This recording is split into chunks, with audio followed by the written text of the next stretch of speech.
So I just took apart the interior and like here's the trays. It's completely out of the case. And the reason was I was getting a little bit of powder that was, as this thing would kind of come back, it would push just a little bit and it would go over the edge into this bottom part here, which doesn't have a collection area like the other side does. See, the other side has this area, it's all sealed up. In fact, I added more sealant all the way around the edges. I don't know if it's, you can kind of see, you can't really see it, but there's extra sealant in between the metal joints and the extrusions there, so that way nothing can come out. And even with that, I had a small leak over here somewhere, like in the corner there. I tried to pack that in, so I'm going to add even more glue just to make sure that nothing comes out, because basically it was like, here's the entire case, and I just vacuumed it out. I should have taken a picture of it, but this whole side was probably like a ½ liter of powder, and it not only piled up so much over here, but it even kind of sloped down to the point that it was on this side of the tray. So it just kept adding more. I mean, I had done something like a dozen jobs in the last week, and I guess it was just adding a little bit more every single time.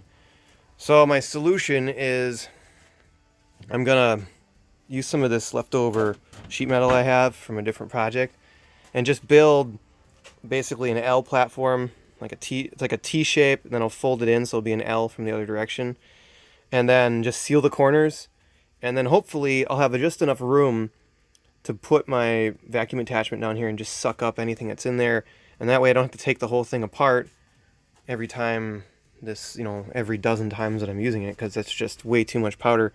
I'm not exactly sure like how dangerous it is to have that powder next to this electrical heater element.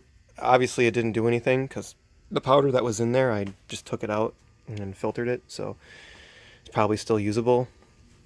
But it just, I don't want to have that much powder working its way, down underneath this thing here and then all the way down underneath there. So I roughed it out a little bit here. I got basically a little tab here and a little tab here. I was gonna have this be lower, and then I was gonna go around those bolts, and I thought it might be easier to access these bolts from underneath if I ever needed to than to have to take this whole thing off. So I'll just leave this as is. I don't really care if there's a notch. I'm gonna put sealant in the corners anyway from the underside. But basically along this scored edge, I'm gonna fold this up and trim it right about, right about that height, just a little bit above there. And this is 3 inches in, 15 centimeter across with a 2 centimeter overlap.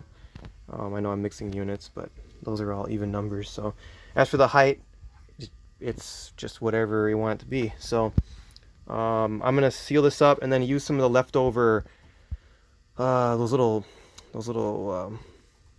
anchor nuts that fit inside the extrusion here. I got a few left over from the project. Put those in, drill a few holes, and then I'll seal this up, and then I should have basically a fully sealed unit here without having stuff falling back behind. In theory it could come up and around, but I don't think that's going to happen much. So there. So I just slid it in, and it's actually quite nice. So there's the inside. I haven't sealed it up yet. I just basically fit it in there. Did a fold on here to give it a little more strength on top, because this is pretty thin sheet metal. You can kind of see there.